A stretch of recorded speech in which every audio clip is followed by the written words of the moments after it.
Salut tout le monde, aujourd'hui on se retrouve pour une nouvelle vidéo où je ne suis pas seul, je suis avec un médecin au parcours particulier qui va se présenter là dans les minutes qui suivent. Vous allez voir, c'est assez exceptionnel. Donc écoutez, il s'appelle Mathieu. Mathieu, je te laisse te présenter rapidement. Bonjour, Mathieu Langlois. Donc je suis médecin comme tu l'as dit. Je suis anesthésiste réanimateur et j'ai 52 ans.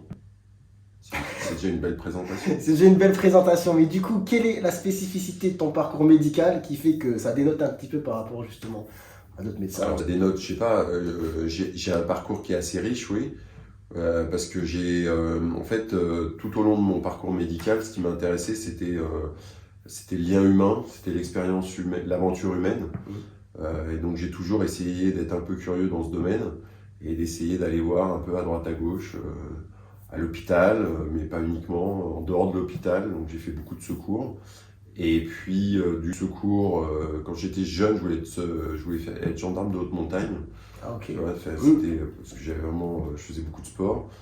Et puis en 2007, j'ai intégré le RAID, qui est l'unité d'intervention de la police nationale, comme médecin, puis ensuite comme médecin-chef, où j'ai fait 14 ans là-bas. 14 ans, donc là tu as terminé? Là, je suis parti il y a un peu plus d'un an, et demi, je crois. D'accord, donc c'est assez récent, et 14 ans c'est déjà pas mal quoi, parce que j'imagine que c'est intense. C'est exigeant, C'est exigeant. donc intense. Intense. Et justement, du coup, pour qu'on comprenne un petit peu le parcours avant d'être médecin du RAID, donc tu as fait un schéma classique de médecine, internat classique, c'est ça? T'es devenu Ouais,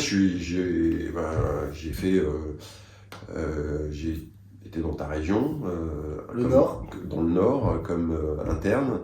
Je suis parisien, donc j'ai fait mon externat à Paris. Et puis ensuite, j'ai été faire donc ma spécialité d'anesthésie-réanimation dans le Nord. D'accord. Donc une fois que ça se termine, après tu enchaînes peut-être sur un poste à l'hôpital, c'est ça? Ou tu enchaînes directement sur le RAID? Non. Alors d'abord, le RAID, c'est pas un temps complet. Et c'est la chance qu'on a, c'est que tous les médecins au RAID, on garde une activité hospitalière ou préhospitalière. C'est un peu réserviste, on va dire ça. Non, pas du tout. Ah non, c'est un vrai contrat, on travaille. Ok. Non, on n'est pas du tout réserviste, ça n'a rien à voir. Mais parce qu'il faut continuer à travailler comme Bien médecin, sûr. quand ce service-là a été créé, les médecins gardaient un vrai ancrage hospitalier ou dans les SAMU, ou chez les pompiers, peu importe, mais pour garder une partie de leur activité à l'hôpital, avec des vrais malades, des vrais blessés, et continuer à pratiquer. Et ça, c'est indispensable. Et évidemment, beaucoup de temps aussi consacré à l'entraînement, à apprendre à travailler dans une unité comme le RAID, ce qui est pas évident pour un médecin. D'accord, et j'imagine, et surtout qu'il y aura pas mal de monde, je pense, qui se poseront la question, comment on fait le switch, enfin comment on passe de médecin à l'hôpital, anesthésiste, réanimateur, à médecin du RAID? Comment finalement tu t'es retrouvé là-dedans? Alors d'abord, parce que la question on me la pose souvent, il y a beaucoup des jeunes. D'abord, faut pas, c'est pas un parcours qui est fléché on se dit il faut faire passer à des étapes pour arriver au RAID. C'est des rencontres, des opportunités et beaucoup de curiosité qui fait qu'un jour, peut-être, ça se profile. Et puis si c'est pas ça, il y a plein d'autres choses. Bien sûr. Et donc il n'y a pas un fléchage particulier. Voilà. Moi c'est ce que je dis souvent et c'est comme ça que je recrutais les médecins. Il faut évidemment avoir une expérience médicale importante dans la gestion de pathologies aiguës. Évidemment, faut faire donc, on prend plutôt des anesthésistes réanimateurs ou des urgentistes qui sont habitués à gérer l'urgence vitale et l'hémorragie grave. Bon. Donc ça, c'est le premier, c'est la première porte d'entrée. Et après, c'est un profil humain, sportif, psychologique un peu particulier quand même. Quelqu'un qui a plutôt l'habitude de travailler en groupe et sous pression. Et puis après, on lui fait passer tout un tas d'entretiens et de sélections pour vraiment définir s'il a les qualités qu'on cherche au RAID. D'accord. Et dans les qualités, je suppose qu'il n'y a pas que les qualités médicales. Tu parlais de sportifs. Alors, les qualités médicales, on va dire que c'est presque le prérequis. Ouais, c'est prérequis. C'est l'étape initiale. Mais ça fait absolument pas tout, comme tu l'as dit. Et donc après, c'est vraiment plutôt... ce qu'on attend surtout d'un médecin du RAID, c'est une capacité à prendre de la décision dans des situations extrêmes et à prendre de la décision qui va rassurer les gens qui sont, ou l'équipe qui est autour de lui. Et ça, c'est la qualité principale. C'est vraiment de ça dont on a besoin. Donc un leader sous stress qui est pas uniquement un bon médecin, qui est un bon leader dans des situations très particulières. Et évidemment, alors il y a une partie d'inné, il y a une partie d'acquis, ça se travaille. Mais les hommes ou les femmes qu'on va recruter, on veut qu'ils aient cette qualité-là. Et du coup, une fois sélectionnés, ça se passe comment en fait la vie du médecin du RAID? C'est-à-dire il y a des jours, parce que tu disais à côté de ça on a une activité à l'hôpital, mais du coup en tant qu'activité au RAID, c'est des jours précis ou c'est en fonction des événements? Ça se passe alors comment? il faut savoir qu'il y a tous les jours. Alors le RAID c'est une grosse base à côté de Paris, qui est l'état-major, là où il y a le gros des effectifs, et après il y a plein de petites antennes. Et dans chaque antenne, il y a des médecins qui participent au soutien. Mais l'organisation est un peu différente entre l'antenne, enfin l'échelon principal et les antennes pour les médecins. Parce que malheureusement, on ne peut pas avoir la même exigence pour les médecins de l'échelon central que pour les antennes. Mais partout, ce qui est sûr, c'est qu'il y a un médecin qui est d'astreinte ou d'alerte et qui est disponible. Alors, à l'échelon central, quand il est disponible, il est présent. Et ce qu'on attend des médecins de l'échelon central, c'est qu'ils soient présents quand ils sont d'alerte, mais aussi, en plus, pour venir s'entraîner, pour venir participer à des exercices, pour faire du sport, pour aller aussi au stand de tir, des choses comme ça. D'accord, donc là tu parles de stand de tir, donc le médecin du RAID, lui il a un entraînement un peu militaire à côté de ça, non, alors c'est pas militaire, c'est un entraînement qui lui permet d'être... le but c'est il faut des médecins qui soient totalement autonomes et intégrés à ce qu'on appelle une colonne d'assaut, où là on n'est pas à l'hôpital. Ouais, j'imagine. Voilà. Et donc il faut qu'il apprenne, il faut qu'il soit suffisamment adaptable pour apprendre justement à travailler, à pouvoir faire son métier de médecin, c'est-à-dire gérer une hémorragie, mais dans un contexte qui n'a rien à voir avec l'hôpital ou ce qu'on fait en SAMU. Et pour ça, faut l'apprendre, non seulement c'est l'apprendre, mais c'est répéter, parce que tout est différent, les contraintes ne sont pas du tout les mêmes. Déjà, on a 30 kilos sur le dos, c'est pas rien. Et pour pouvoir mettre une perfusion avec 30 kg sur le dos, avec l'adrénaline, le stress. Avec le stress, en plus il fait souvent noir, et bon, ça se prépare, on s'entraîne pour ça. D'accord. Et puis il y a beaucoup, la plupart des entraînements, c'est savoir où est sa place dans une colonne d'assaut, parce que ce qui prime, c'est le danger. Enfin, le plus important, entre guillemets, à comprendre, c'est la notion de la menace et donc le danger.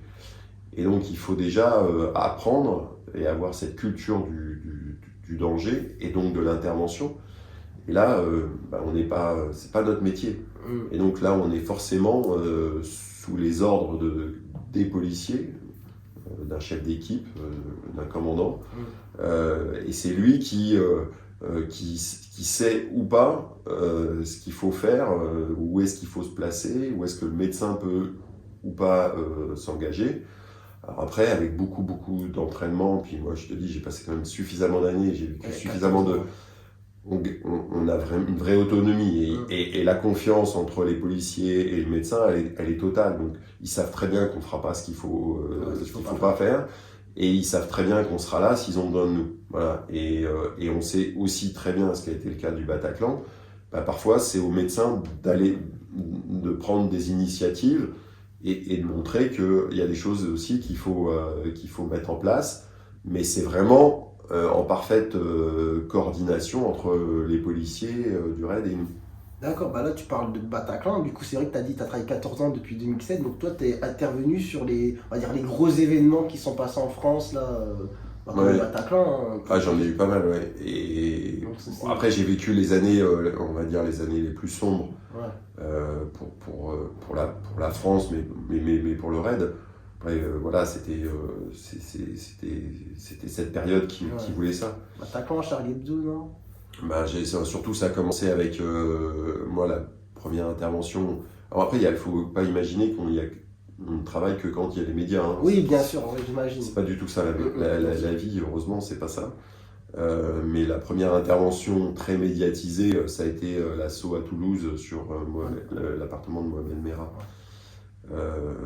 Et c'est à ce moment-là surtout qu'on a fait évoluer un peu la doctrine d'emploi des médecins.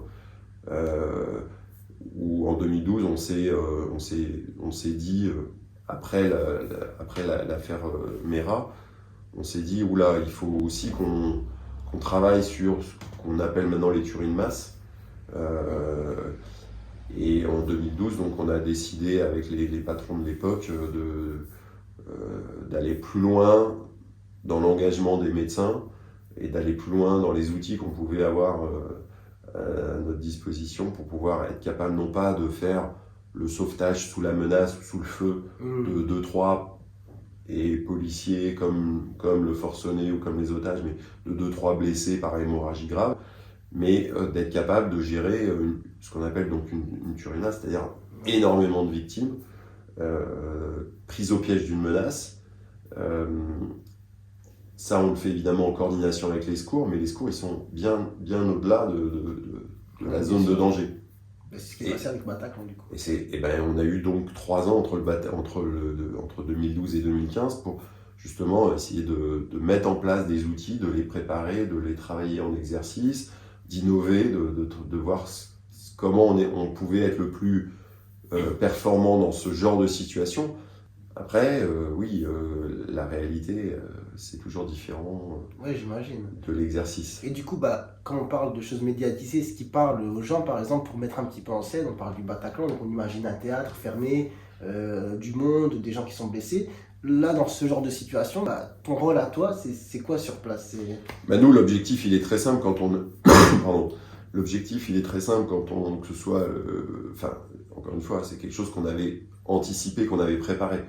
On savait malheureusement qu'on avait des probabilités importantes à un jour être plongé dans une situation qui puisse s'apparenter à ce qu'a été le Bataclan. Alors, est-ce que c'était un théâtre? Est-ce que c'était un centre commercial? Un bateau? Un avion? Peu importe, on se préparait à tout. Ouais.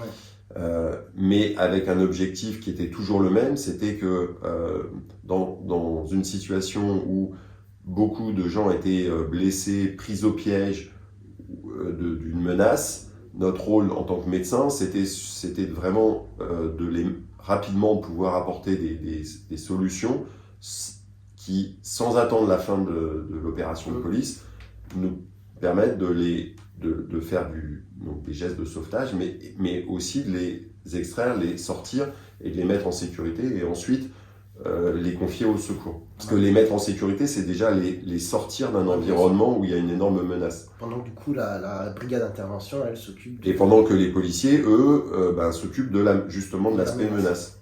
Et ça, de le faire de manière très intégrée, sans attendre la fin de l'opération de police, c'était une première... En étant, ça n'avait jamais été fait. Autonome, c'est-à-dire les policiers s'occuppe de la situation de la menace. Mais on travaille ensemble, c'est-à-dire qu'il ne faut pas imaginer autonome, on fait ce qu'on veut. Bien sûr. C'est autonome parce qu'on connaît exactement les procédures, on sait exactement comment eux travaillent, et nous, on va adapter nos outils. Ça va être beaucoup de prise de décision, ça va être des gestes techniques de sauvetage, ça va être de l'extraction, mais ça, c'est fait non pas en autonomie, c'est-à-dire on ne fait pas ça dans notre coin, on fait ça avec eux, sous leur protection, sous l'autorité.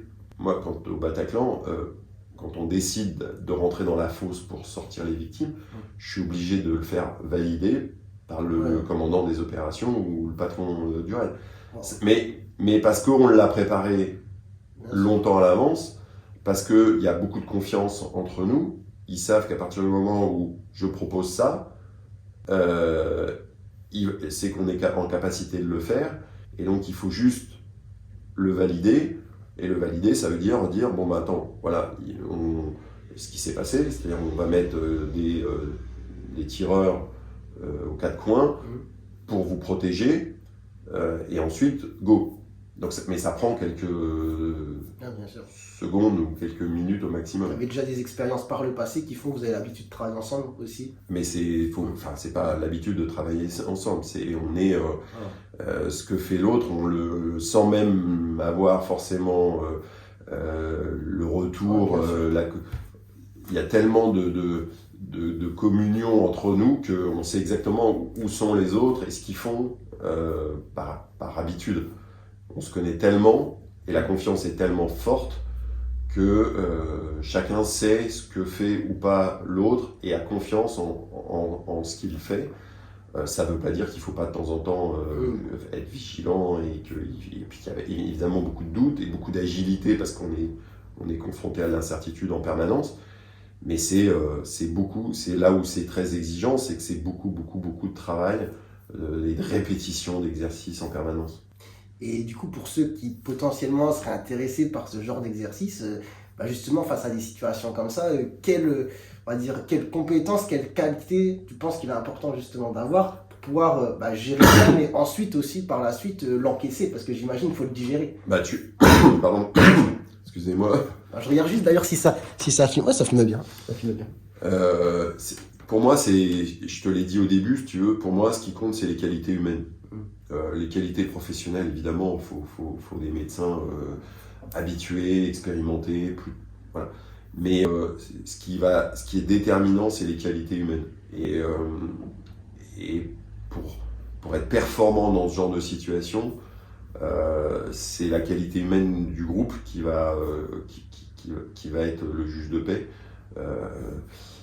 Et donc, qu'est-ce qu'il faut pour intégrer et qu'est-ce qu'il faut pour non seulement intégrer, mais s'épanouir et apporter. Le but, c'est pas de s'épanouir, mais le but, c'est d'apporter sa compétence dans un monde aussi difficile et exigeant, soumis à des choses aussi difficiles qu'on a vécues.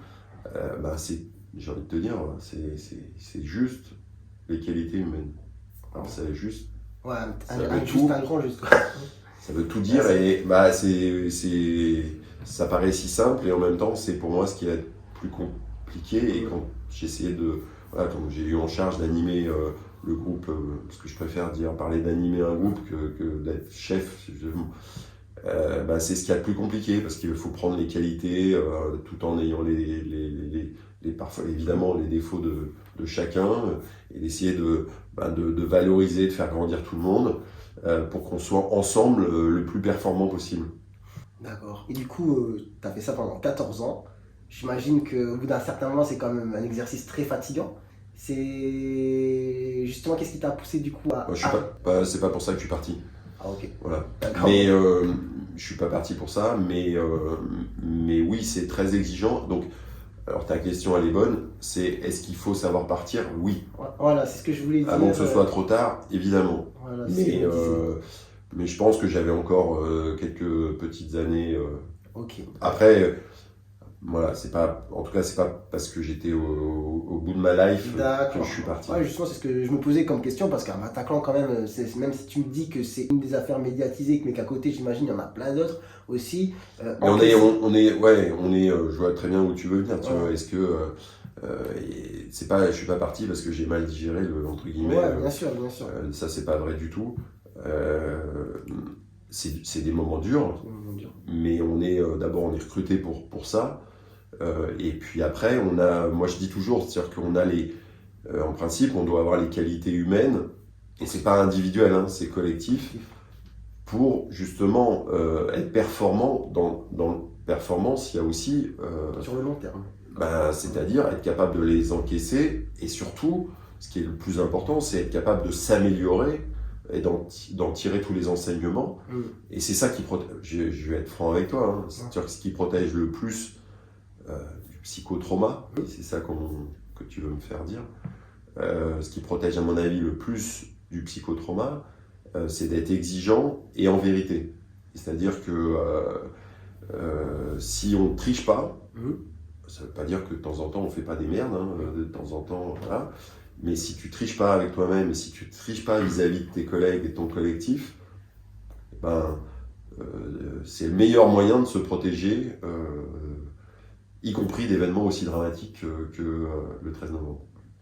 D'accord, moi je pense qu'on a fait un petit peu le tour de la question, c'était hyper intéressant, mais je suis sûr que ça va intéresser d'ailleurs beaucoup de monde. On a compris qu'en tout cas pour être médecin du RAID, il fallait avoir les compétences médicales, mais pas que, beaucoup de compétences humaines, que c'était quelque chose de très exigeant et que c'était surtout aussi un travail d'équipe entre toi, tes collègues médecins, mais aussi les collègues non médecins du RAID. Et grâce à tout ce mélange, ça permet d'intervenir de la meilleure des manières sur les situations de crise. Donc je sais pas si tu as un mot pour conclure un petit peu. Bah déjà, tu as tout compris. Ok, bah super. Et puis, oui, si, un mot, si, en tout cas, ce qui est sûr, c'est il faut pas voir l'image. Parfois, tu as des médecins ou tu as des jeunes secouristes, des pompiers, des policiers. On est trop dans l'image. Et quand on s'engage dans ce genre de métier, mais c'est valable dans tous les métiers qui ont du sens sur le secours ou la sécurité. Faut pas le faire en quête d'image, faut le faire parce que ça a vraiment un sens humain qu'on partage avec notre équipe. Et la seule valorisation qu'il faut attendre, c'est justement le regard et la confiance qu'on gagne au sein de ces équipes. Et ben pour un médecin, c'est la reconnaissance des patients ou des blessés. Et aussi de son équipe, des infirmiers. Moi j'ai toujours essayé de chercher ça, c'est-à-dire plus la reconnaissance des infirmiers, brancardiers, ambulanciers et des patients, plutôt que la reconnaissance de manière archi. Et puisque tu en gardes, pas en termes de souvenirs, mais en termes, comment dire, c'est-à-dire la vie passe et tu te dis voilà, j'ai participé à ça, j'ai aidé telle personne sur tel événement. Non. Non, même pas. Non. Même pas. Non. Ok. Non. Bon, bah. Du coup, vraiment la reconnaissance de tes pairs, c'est ça? Ah non, ça là, non, non. Non, pas du tout. Non, moi, ce qui m'importe, c'est la reconnaissance des gens qui ont confiance en moi. Que ce soit les patients, les victimes, les blessés, et l'immense majorité est complètement anonyme quand tu es à l'hôpital au quotidien. Ça, c'est ce qui m'intéresse le plus. Et évidemment, celle de mon équipe, de l'équipe dans laquelle je travaille. Alors c'était le cas au RAID, mais c'est le cas à l'hôpital ou en SAMU. Et c'est ça qui compte, la reconnaissance de ma hiérarchie, entre guillemets. D'accord. Je m'en fiche pas mal. Ça marche, on a bien compris. Et là, du coup, maintenant, tu es revenu sur un poste, tu es un réanimateur, anesthésiste, ouais. C'est ça? D'accord, bah écoute, très bien. Bon, je pense qu'on a fait le tour. Du coup, si la vidéo vous a plu, n'hésitez pas à la liker, la commenter, la partager. Et sur ce, moi, je vous dis à très bientôt pour de nouvelles vidéos. Allez, bonne journée. Salut.